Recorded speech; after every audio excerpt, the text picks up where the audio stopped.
नमस्कार, मैं हूं आपके साथ निशा यादव और आप सभी का स्वागत है हमारे डायमंड कोचिंग यूट्यूब चैनल पर। आजकल आप लोग अक्सर सुनने को मिल रहा है, 2-3 दिनों से ये ज्यादा चर्चा में बना हुआ है सिंधु जल समझौता को लेके। ये जो विषय है ये बहुत चर्चा का बना हुआ है। आपके मन में भी जो लोग नहीं जानते होंगे, आम लोग जिन्होंने किसी चीज की तैयारी नहीं की होगी या जिन्होंने नहीं पढ़ा होगा इसके बारे में, वो उनके लिए कहीं ना कहीं ये वीडियो थोड़ी इंफॉर्मेटिव हो सकती है, या उन बच्चों के लिए भी है जो कहीं ना कहीं उनको पता तो है पर प्रॉपर डिटेल्स में नहीं पता है, उनके लिए भी ये वीडियो बहुत कामगार हो सकती है। अब सिंधु जल समझौते की मैं बात करूं तो ये बहुत चर्चा का विषय क्यों बना है। बहरहाल ये बात कुछ ऐसी है कि आज से एक हफ्ते पहले यानी 22 अप्रैल की मैं बात करूंगी, तो पहलगांव में क्या होता है, कुछ भारतीय नागरिक जो है वो घूमने के लिए गए होते हैं, एज अ टूरिस्ट वहां पे गए होते हैं घूमने के लिए। ठीक है, वो पहलगांव में जाते हैं, वहां पे अपनी खुशियों को सेलिब्रेट करने के लिए, अपने फैमिली के साथ टाइम स्पेंड करने के लिए जाते हैं। लेकिन वहां पे कुछ आतंकी जो हैं, जो मासूम लोग हैं, उनके ऊपर गोलियां चला देते हैं। उन मासूम लोगों को पता ही नहीं था कि जहां पे वो खुशी मनाने के लिए आए हैं, जहां पे वो इकट्ठा हुए हैं, उनके साथ क्या होने वाला है। उन दरिंदों ने एक बार भी नहीं सोचा कि जो निहत्थे लोगों पे वो गोली चला रहे हैं वो भी इंसान है, वो एक किसी का परिवार है जो यहाँ पे आया हुआ है। वो ना आतंकवादी थे, ना देशद्रोही थे, ना उनके विरोधी थे। वो तो बहुत मासूम लोग थे जो वहां पे अपने समय एक दूसरे के साथ बिताने के लिए गए हुए थे। और बात ये इस वजह से और चर्चा की नहीं बनी हुई, बात ये है कि यहाँ पे जातिवाद भी नहीं है, यहाँ पे धर्म को लाया गया है बीच में। ये पूछकर गोली मारना कि तुम हिंदू हो या मुसलमान, ये देखा जाए तो इंसानियत को कहीं ना कहीं शर्मसार करती है। अगर देखा जाए, उन्होंने ये नहीं पूछा कि तुम किस जाति से हो, ये उन्होंने ये नहीं पूछा तुम किस मुल्क से हो, उन्होंने कुछ भी नहीं पूछा, सिर्फ एक बात पूछी कि तुम हिंदू हो या मुसलमान। इसके बाद उन्होंने वहां पे लगभग 25-26 लोग, अभी ये गिनती अभी तक की 26 लोगों की आई है, और भी लोग होंगे उनका शायद हमें पता नहीं है, पर 26 लोग वो मासूम लोगों पे ऐसे गोलियां चलाना, धर्म के नाम पे चलाना, ये कहीं से भी सही नहीं था। और देखा जाए तो सरकार ने इस पे बहुत अच्छा फैसला लिया है और ये सराहनीय है। सरकार के फैसले की अगर हम बात करेंगे तो ये सराहनीय है। उनमें से सबसे बड़े जो फैसले की बात आई है, सिंधु जल समझौते की बात आई है। अब देखिए, सिंधु जल समझौता है इतना बड़ा क्यों है, क्योंकि सरकार ने और भी फैसले लिए हैं। जैसे उनमें से अगर हम बात करेंगे तो बाघा बॉर्डर जो है उसको बंद कर दिया गया है। जो पाकिस्तानी नागरिक हैं, भारत में रह रहे हैं, उनको लगभग 48 घंटे की समय मिला हुआ था कि वो यहाँ से चले जाएंगे। जो सेलिब्रिटी आए हुए थे उनके फिल्में और उनको भी भारत में दोबारा से बैन कर दिया गया है। अगर देखा जाए तो वीजा वगैरह भी जो था वो भी बंद कर दिया गया है। लेकिन ये तो जो चीजें हैं वो हैं, लेकिन सिंधु जल समझौता बहुत ही चर्चा का विषय बना हुआ है। तो आइए हम इसके थोड़े से इतिहास में चलते हैं कि सिंधु जल समझौता जो है वो शुरू कैसे हुआ, और इसकी शुरुआती जो है अचानक अभी क्यों सरकार ने सिंधु जल समझौते को रद्द करने की बात की है। क्योंकि इससे पहले देखिए, पाकिस्तान शुरू से ही ढीठ रहा है। अगर मैं आपको बता दूं तो पहली बार नहीं हुआ है, जब पाकिस्तान के साथ लड़ाइयां भी हुई थी, जब उसके साथ वॉर हुआ था तब भी ये चलता रहा, तब भी भारत सरकार ने सिंधु जल समझौते को रद्द नहीं किया है। देखिए, भारत की ना एक मानसिकता शुरू से रही है, हमारे देश की मानसिकता शुरू से ये रही है कि ठीक है, उनको सुधरने का मौका दे देते हैं। हमारे यहाँ इंसानियत को बहुत ज्यादा तवज्जो दिया जाता है, और इसका बहुत अच्छा उदाहरण देने में सिर्फ पाकिस्तान की बात यहाँ नहीं कर रही हूँ, आप भूटान को देख लीजिए, सिक्किम को देख लीजिए। सिक्किम भी भारत का हिस्सा बना था ना। भूटान को देख लीजिए, उनके साथ हमारे रिश्ते कैसे हैं। नेपाल को देख लीजिए, श्रीलंका के साथ देख लीजिए। सिर्फ मतलब बाकी जो देश है ना, उनके साथ संबंध हमारे बहुत अच्छे रहे हैं। भारत उनको बराबरी का हिस्सा देता, वो कभी उनके साथ ये नहीं बोलता कि तुम छोटे देश हो। भारत उन पे कभी भी हुकूमत नहीं किया। इवन हमारी जो सेना है वो भी वहां पे जाती है, उनके सपोर्ट के लिए जाती है। लेकिन अगर हम बात करेंगे कि पाकिस्तान की, तो पाकिस्तान का शुरू से ही ये रवैया रहा है कि कहीं ना कहीं वो आतंकी हमले आए दिन करते रहते हैं। आए दिन जो बॉर्डर है वहां पे, ये बाघा बॉर्डर से साइड की बात करें, वहां पे भी पाकिस्तान आए दिन कुछ ना कुछ करता ही रहता है। तो आइए हम इसके इतिहास के बारे में थोड़ा सा जानते हैं कि इसका इतिहास क्या रहा है और ये शुरू कैसे हुआ। तो देखिए, ये जो समझौता हुआ, जो सिंधु नदी के बारे में मैं आपको थोड़ा सा डिटेल्स में बताऊंगी कि सिंधु नदी का समझौता शुरू कैसे होता है और ये किसके किसके बीच में हुआ था। तो देखिए सिंधु नदी का जो सिंधु जो नदी है ना, वो एक नदी नहीं है, ये लगभग 5 नदियों से मिलकर बनी हुई है। ये 5 नदियों से मिलकर बनी हो, और इसकी जो हेल्पर नदियां हैं, वो जो 5 नदियां हैं वो भारत में है, और इसके साथ जो 3 नदियों का, एक नदी का जो नाम आता है सिंधु नदी। अगर मैं इसकी बात करूं, देखिए ये सिंधु नदी है ये वाली, और ये पाकिस्तान में यहाँ पे अरब की खाड़ी जो है वहां पे जाके गिरती है। और ये वाली जो नदियां यानी सतलज, रावी, चेनाब, ये क्या बोलते हैं, सतलज है, ये क्या बोलते हैं, व्यास नदी है। ये जो नदियां हैं, झेलम नदी, ये सहायक नदियां हैं जो भारत से निकलती हैं और जाके सिंधु नदी में मिल जाती हैं। ये उसकी सहायक नदियां हैं। तो अब इस पे अगर देखा जाए कानूनी तौर पे, अगर आप देखेंगे तो इस पे किसका हक हुआ? भारत का हुआ, क्योंकि ये भारत से निकलकर ही उनके क्या बोलते हैं, इंडस वैली में जाके वो मिल रही हैं, यानी सिंधु नदी में मिल रही हैं। ठीक है, लेकिन भारत का शुरू से रहा है, क्योंकि पाकिस्तान जो था वो भारत का हिस्सा था। 1947 में जब भारत आजाद होता है तो वो एक नया देश बनाता है पाकिस्तान। तो देखा जाए तो कहीं ना कहीं हमारे यहाँ के लोगों की सोच थी कि ठीक है, वो हमारे ही लोग हैं, जो एक नए देश बना है वहां जाके रहने लगे। लेकिन पाकिस्तानी लोग ऐसा नहीं सोचते थे। उनका शुरू से ही अगर देखा जाए तो शुरू से ही जो वॉर हुए हैं कि धमकियां देना कि अगर आप पानी नहीं दोगे तो, आपने सुना होगा पुराने किस्से में कि वहां पे सरकार जो थी वो बंदूक उठाने की धमकी देती रही है शुरू से ही कि हमें सिंधु जल समझौते पे बात करो, जो हमें नहीं दोगे तो आपको हमारे साथ युद्ध लड़ना पड़ेगा। ये सारी चीजें शुरू से ही पाकिस्तान करता रहा है। लेकिन जब 1947 में भारत से ये अलग हो जाता है और उसके बाद साल आता है 1960।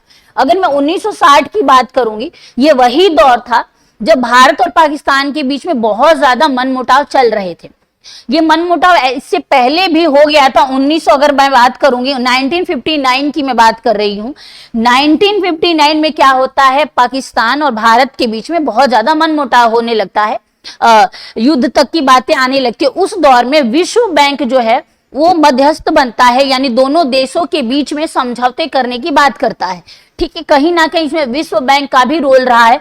इंडिया और पाकिस्तान और बीच में विश्व बैंक का रोल रहा है इसमें।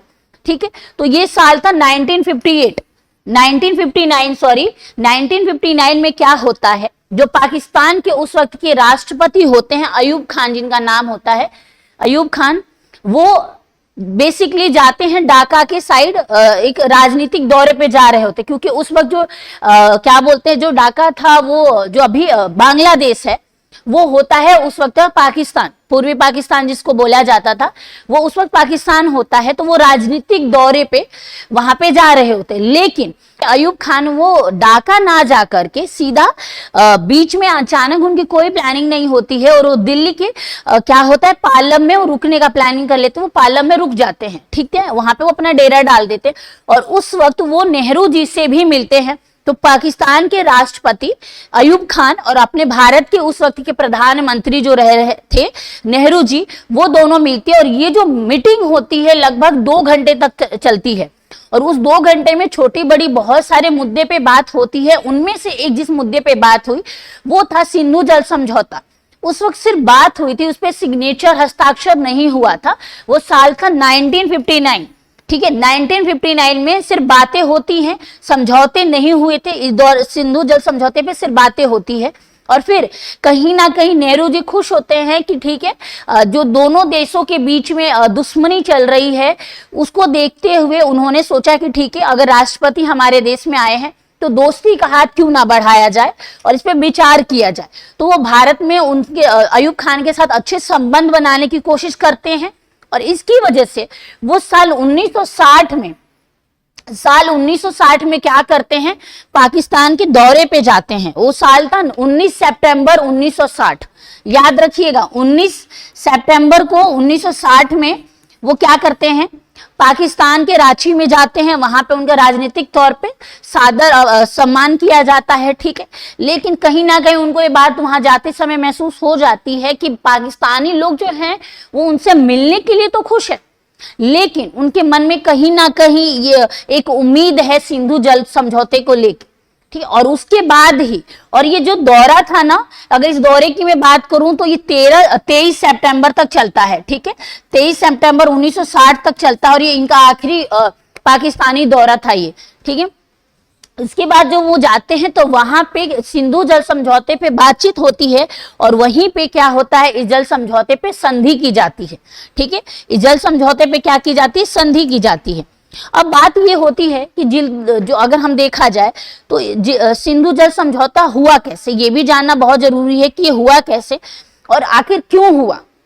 पाकिस्तान सिंधु जल समझौते के लेके इतना उत्सुक क्यों था, वो क्यों चाहता था कि भारत जो है वो सिंधु जल समझौता करे। ऐसा तो नहीं है कि पाकिस्तान में ये नदी नहीं थी, अगर देखा जाए तो इन नदियों को मैं हटा दूं, अगर मैं चेनाब, झेलम, व्यास नदी को हटा दूं तो बाकी नदियां भी तो हैं हमारे पास। पाकिस्तान के पास अगर देखा जाए, अगर मैं सिर्फ पाकिस्तान की बात कर रही हूं यहाँ पे, अगर इन नदियों को मैं हटा दूं तो जो इंडस वैली है ये तो यहाँ पे थी। लेकिन ऐसा क्या हुआ कि पाकिस्तान चाहता था कि वो भारत के साथ समझौता करे। तो इसके पीछे रीजन ये था कि पाकिस्तान को ये पता था कि अगर ये समझौता नहीं हुआ तो भारत के हिस्से में ये जो नदियां हैं ये बहुत ज्यादा है, भारत के हिस्से में इनका हक ज्यादा है। अगर भारत ने इनके डैम को बंद कर दिया, इनके पानी को रोक दिया तो पाकिस्तान जो है वो सूखा पड़ जाएगा वहां पे युद्ध के समय में, क्योंकि कहीं ना कहीं उनको शुरू से पता था कि युद्ध होगा। उनकी मानसिकता आप समझ सकते हैं इस बात से कि उनको शुरू से था कि युद्ध होगा भविष्य में चल के। तो जो इंडिया है वो क्या करेगा, इन पानी को रोक देगा और पाकिस्तान में सूखा पड़ने का खतरा रहेगा, या फिर बारिश के समय में क्या कर सकता है, वो पानी छोड़ देगा और पाकिस्तान में क्या होगा, बाढ़ आने की भी शंका रहेगी। ये बात पाकिस्तान के लोगों को, वहां के राष्ट्रपति को भी पता थी और ये वो सोचते थे। इसलिए कहीं ना कहीं उन्होंने क्या करा था, इस समझौते पे इतना जोर दिया था, इस समझौते पे जोर देने के पीछे कोई और रीजन नहीं था, यही सबसे बड़ा रीजन माना जाता था। ठीक है, अब हम बात करेंगे, देखिए ये जो नदियां हैं ना, इन नदियों के बारे में मैं आपको थोड़ा सा बताती हूँ। ये जो नदियां हैं इनको ना, ये जब समझौता हुआ तो इनको 2 टुकड़ों में बांटा गया, एक टुकड़ा नहीं 2 टुकड़ों में बांटा गया था। यानी अगर देखा जाए तो सिंधु नदी को आप अगर ले लेंगे तो सिंधु नदी के साथ ये 6 नदियां हो जाती हैं, 6 नदियां यहाँ पे आ जाती हैं नदियां। ठीक है, जिसमें से अगर इंडस वैली को मैं साइड कर दूं तो झेलम, व्यास, रावी, चिन्नाब नदी जो है ये सारी, ये क्या है, ये जो 5 नदियां हैं ये भारत से होके ही जाती हैं और ये इसकी सहायक नदियां हैं जो यहाँ जाके मिल जाती हैं। अगर हम इनकी देखिए ये 6 नदियों की मैं अगर बात करूंगी तो यहाँ पे होता कुछ यूं है कि सिंधु सिस्टम को क्या होता है, 2 टुकड़ों में बांट दिया जाता है। यानी पाकिस्तान के हिस्से में जो नदी जाती है उनकी अगर मैं बात करूंगी तो उनके नदी में जाती है सिंधु नदी, सिंधु जाती है, झेलम जाती है और इसके साथ अगर मैं बात करूंगी चेनाब नदी को भी क्या होता है, पाकिस्तान के हिस्से में बांट दिया जाता है। ठीक है, और दूसरा जो पूर्वी साइड की मैं बात कर रही हूँ, जो पूर्वी साइड है उसमें क्या किया जाता है कि सतलज को, रावी और व्यास जो नदी है इनको भारत के हिस्से में कर दिया जाता है। ठीक है, कि 3 जो ये नदियां हैं ये भारत के हिस्से में और जो 3 नदियां हैं वो पाकिस्तान के हिस्से में यानी पश्चिमी साइड में उनको बांट दिया जाता है। ठीक है, ये जो नदियां हैं। अब बात आती है कि ये जो हुआ इसमें चीजें और बदली, क्योंकि अब नदियों को तो बांट दिया गया लेकिन ये इनका जो ज्यादातर हिस्सा है वो भारत में ही है और इसका इस्तेमाल कैसे होगा। अगर इस संधि जो थी ये, इसके बारे में अगर हम थोड़ी और डिटेल्स में बात करेंगे तो अगर मैं इसके बारे में बता दूं तो ये जो संधि हुई तो इसका मेन मुख्य रीजन और भी थे। ये जो नदी हो इनका जो इस्तेमाल की हम बात करेंगे, जो इसका इस्तेमाल हुआ वो थोड़ा अलग तरीके से हुआ। हम बात करेंगे तो जो भारत है ना उसको जो 80% वाटर है, पश्चिमी साइड में जो नदियां बहती हैं, भारत ने बोला ठीक है तो इसका 80% पानी जो है वो भारत किसको दे देता है, पाकिस्तान को दे देता है और खुद 20% जो पानी है उसका इस्तेमाल करता है। वही अगर उसके साथ में बात करूं जो भारत से जो नदियां बह रही थी उसमें क्या करता है कि उसका 80% भारत इस्तेमाल करेगा और बाकी 20% जो है वो पाकिस्तान इस्तेमाल करेगा। ये तो संधि का था। इसके अलावा भी भारत ने बहुत कुछ दिया पाकिस्तान को। अगर मैं बात करूंगी तो पश्चिमी जो नदियां थी, जहां पे जो नदियां थी वहां पे भारत ने पाकिस्तान को लगभग 83 पाउंड ट्रिलियन दिया था कि वो उन पश्चिमी नदियों पे क्या करे, नहर बना सके। ठीक है, और ये वो नदियां थी जो पश्चिमी साइड में पड़ती थी और इसके साथ ही जो इंडिया है उसने भारत की जो पश्चिमी नदियों पे पूरा हक पाकिस्तान को दे देता है, लेकिन वही बात है कि पाकिस्तान को कुछ चीजें आसानी से मिल जाती तो उसको रास नहीं आती है। उसके बाद भारत के साथ वॉर भी हुए, इतनी सारी चीजें हुई, लेकिन भारत ने कभी भी इस जो संधि थी उसको रद्द नहीं किया था। अभी जो हुआ है पहलगाम में हुआ, उसके बाद जाके कहीं ना कहीं ये करना बहुत जरूरी था, क्योंकि पाकिस्तान को बहुत लंबे समय से ये समझाने की कोशिश सरकार कर रही थी, भारत सरकार करने की कोशिश कर रही थी, लेकिन पाकिस्तान की आदत थी, वो उसको पता था कि सरकार कुछ नहीं कर पाएगी, क्योंकि इसमें वर्ल्ड बैंक का भी थोड़ा रोल रहा है। अगर आप देखोगे तो पाकिस्तान की मैं बात करूंगी और इंडिया की मैं बात करूंगी, तो इन दोनों के बीच में दो दोस्ती हुई, उसमें वर्ल्ड बैंक का जो है, वर्ल्ड बैंक का क्या है, बहुत बड़ा रोल रहा है, ठीक है। और इस बार जो हुआ पहलगाम में जो हुआ, उसमें वर्ल्ड बैंक ने खुद भारत के सपोर्ट में खड़ा हुआ है, और उसने भी बोला है कि जो ये हुआ ये नहीं होना चाहिए, क्योंकि जो आतंकी हमले हुए हैं वो मासूम लोगों पे हुए हैं। वो ना ही टेररिस्ट थे, वो कोई आतंकी नहीं थे, ना ही वो विरोधी थे, ना ही कुछ भी नहीं, तो वो आम मासूम जनता थी जो वहां पे अपना समय बिताने के लिए गई थी। इसलिए आज के समय में पूरा विश्व जो है वो भारत के सपोर्ट में है। और ये जो सिंधु नदी जल समझौता अभी रद्द हुआ है, जो बहुत चर्चा का विषय बना हुआ है पूरे भारत में, इसको लेके इसलिए शायद ये सफल हो पा रहा है, तभी ये जो रद्द किया गया, इसमें कहीं ना कहीं वर्ल्ड बैंक का भी बहुत बड़ा सपोर्ट रहा है, ठीक है। अगर मैं इसके अलावा बात करूंगी तो और क्या क्या चीजें हुई, तो देखिए इसमें अगर मैं बात करूंगी, और देखिए जब 1978 में क्या होता है, 1978 में ना भारत कुछ बांधों का निर्माण करवाता है। इसमें भी पाकिस्तान को डर शुरू से हो जाता है, क्योंकि भारत जो है वो पश्चिमी जो नदियां हैं उन पे बांध बनवाता है, हालांकि वो है तो भारत के हिस्से से होके गुजरती हैं वो, तो इस वजह से कहीं ना कहीं वो जो नदियां, ये जो इन पे बांध बनवाए जाते हैं, इसको भी लेके पाकिस्तान क्या करता है, युद्ध के लिए धमकी देने लगता है, मुद्दा बहुत विवादित हो जाता है। इसमें भी अगर हम बात करेंगे 1978 की मैं अगर बात करूंगी, जिसमें क्या बोलते हैं सलाल बांध के योजना पे हम बात कर रहे हैं, जिसमें क्या होता है दोनों देशों के बीच में बहुत विवाद छिड़ता है, लेकिन फिर बाद में बैठ के बातचीत होती है, जिसके बाद ये समझौते होते हैं और फिर से ये मामला सुलझ जाता है। लेकिन उसके साथ बहुत सारी चीजें फिर बाद में होती रही। उसके साथ 2007 में एक और समझौता हुआ दोनों देशों के बीच में, जिसमें वर्ल्ड बैंक को बीच में आना पड़ा था, हस्तक्षेप करना पड़ा था। उसमें आता है 2007 की मैं बात करूंगी, तो उसमें क्या होता है, बगलिहार करके बांध मुद्दा भी फिर विवादों में आ जाता है, और इसमें भी फिर पाकिस्तान और भारत के बीच में मुद्दा बहुत ज्यादा गर्म हो जाता है और ये विवाद बहुत लंबा बढ़ जाता है, जिसके बाद विश्व बैंक को फिर से इसमें हस्तक्षेप करना पड़ता है और वो जाके फिर दोनों देशों के बीच में समझौता कराता है। इसके साथ अगर मैं बात करूंगी कृष्णा गंगा बांध योजना की, तो उसमें भी दोनों देशों के बीच में फिर से बहुत ज्यादा विवाद छिड़ जाता है और ये अंतरराष्ट्रीय मामला चला जाता है, जिसके बाद दोनों देशों के बीच जब समझौता वो साल था 2013 में क्या होता है, फिर से इन दोनों देशों के बीच में समझौते होते हैं, जिसको बोला जाता है कृष्णा गंगा बांध योजना जिसको बोला जाता था, उसमें ये सारी चीजें होती हैं। तो ओवरऑल अगर हम बात करेंगे तो देखा जाए तो सिंधु जल समझौता था कि बेसिकली उस वक्त जब हुआ था तो ये भारत चाहता था कि जो पाकिस्तान है ओवरऑल वो हमारे देश से ही निकला था, तो एक दोस्ती का हाथ बताने की कोशिश की गई थी कि ठीक है, जो लोगों के बीच में मन मुटाव है, जो थोड़ी बहुत दुश्मनी है, उसको खत्म किया जाए और भाईचारा रखा जाए। लेकिन पाकिस्तान अपनी आदतों से मजबूर रहा है और शुरू से उसने आतंकी पनाह दिया है, और इस वजह से कहीं ना कहीं भारत को बहुत कुछ झेलना पड़ा है यहाँ। और इस वक्त अभी एक बहुत अच्छी बात ये रही है कि जो भारत सरकार ने निर्णय लिया है कि जो जल संधि समझौते को रद्द किया है, इस पे जो विपक्ष पार्टी है उन्होंने भी अपना पूरा समर्थन दिया है कि ठीक है, जो सरकार को सही लगता है वो करे। और मुझे लगता है सारे भारतीयों को पता है कि ये जो समझौता रद्द हुआ ये बहुत अच्छा डिसीजन है। बाकी इसके बाद क्या होगा अब ये देखने की बात है कि उस समझौते के जो रद्द हुए हैं, जो जल है वो भारत सरकार उसको किस ओर मोड़ती है या क्या करती है, क्योंकि ये मामला अभी बहुत गर्म है और इसमें बहुत सारी चीजें होंगी, क्योंकि 26 मासूम लोगों की जान गई है और इसके साथ में बात करूंगी तो ओवरऑल हमने अभी जो समझा, सिंधु जल समझौते के बारे में समझा कि क्या रहा है और इसकी शुरुआत जो हुई और किसके बीच में हुई, तो ये हुई थी नेहरू जी और अयूब खान, नेहरू जी और अयूब खान के बीच में हुई थी, 1960 में हुई थी, 1960 के दशक में हुई थी। ठीक है, तो मिलेंगे एक नए टॉपिक के साथ और एक नए मुद्दे के साथ। आज के लिए सिर्फ इतना ही, धन्यवाद।